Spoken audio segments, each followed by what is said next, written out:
My daughter and I got a chance to stop at the thrift store that always has the cheap antiques. And oh, I wish we'd had a bigger car. I love this print. I like that one better. And if you're a little more on the ball than I am, those are the same picture in different frames. But I like it better not twisted sideways than in the frame that isn't metal. I'm Michelle. This is my romantic tangle. I have very little wall space in my house. We've got too many windows, too many arches, but that does not stop me from loving the artwork in the thrift stores. If I had the space, well, I'm honest, I would probably have quilts or cross stitch hanging on it, or quite possibly that ridiculous Hobby Lobby Highland cow sitting on the Victorian love seat with framed portraits of its ancestors behind it. But I love looking at the artwork at thrift stores. I know it's mostly mass produced. I know these aren't unique, but they are fun.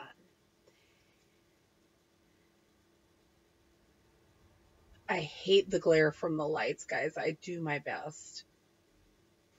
This one really caught my eye, and it almost came home to live with me. I have been drooling over a Facebook group that has old magazine covers.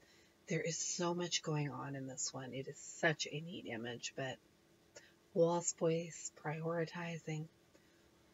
Look at that. I hope that that goes home with someone who will appreciate it. And it gives me ideas for pictures of my own grandfather. And of course, the decorative toll painting always makes me smile. I've talked about Teen Challenge before and the narrow little passageways between the furniture. I had to twist sideways and suck it in, but to get to this, it was worth it. I want a pie safe. I don't know if this one was old or new. I am almost guessing a piece of altered new furniture, but that's because the one beside it with the coyotes is just so late 80s, early 90s. I do like this one though. And then I saw something over the next aisle that caught my eye. I thought I knew what it was, but I had to get around to find out and got distracted by the antique dresser. And got distracted by the phonograph. Look at the tape on this one. Takes some effort, phonograph does work. Huh? I have never seen a phonograph that takes effort. I could understand if it was a hand crank one, but I'm confused. Got distracted again by the icebox that has been, I think, converted into a wine rack. I don't think it originally came that way. I don't know if it's old or new. Look at this. I have seen this before. This is the one that was my grandmother's that is currently up in my sewing room. Old picture when we first moved in. It's not that clean now.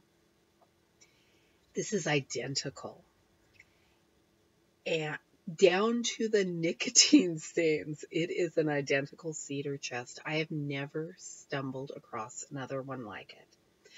I know that there are hundreds, if not thousands of them that were made, but it is always fun to play the game of, oh, I have that at home. There is something about this store and Camelback trunks. This one still has the decorative papers inside and the insert and the embossed metal on the outside. There is nothing about it not to love. And the price isn't terrible. I still owe 2 of my son's steamer trunks for... Somehow there's an agreement that I'm getting each of my kids one. I don't know how we determined that. It's because I won't give them mine. Their oldest sister and brother have them, so now the other 2 need them. Here is Camelback trunk number 2. Not nearly as nice as number 1. I think it was a little less expensive.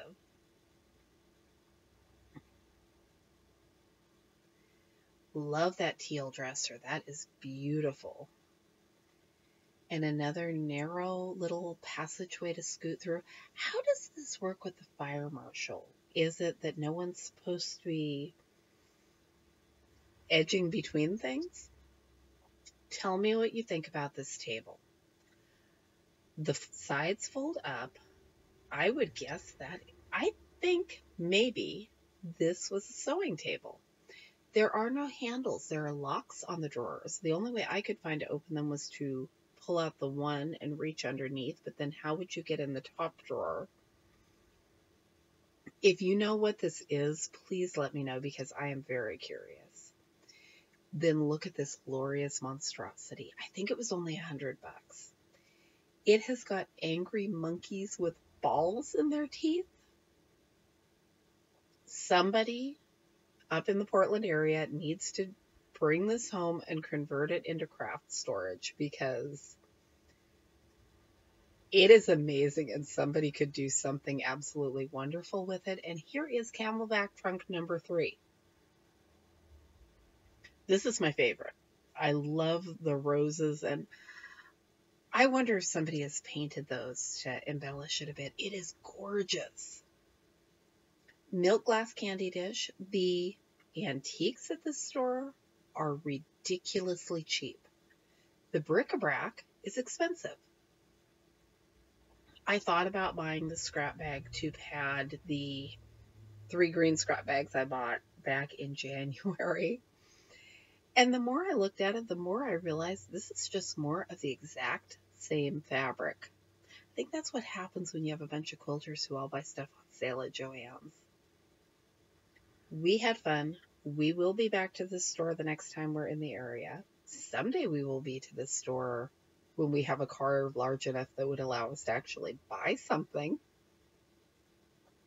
That might be a bad thing. I think the restriction in space keeps us reasonable. Thanks for watching. I'm Michelle. This is my romantic tangle. I'll be back with you with more videos soon.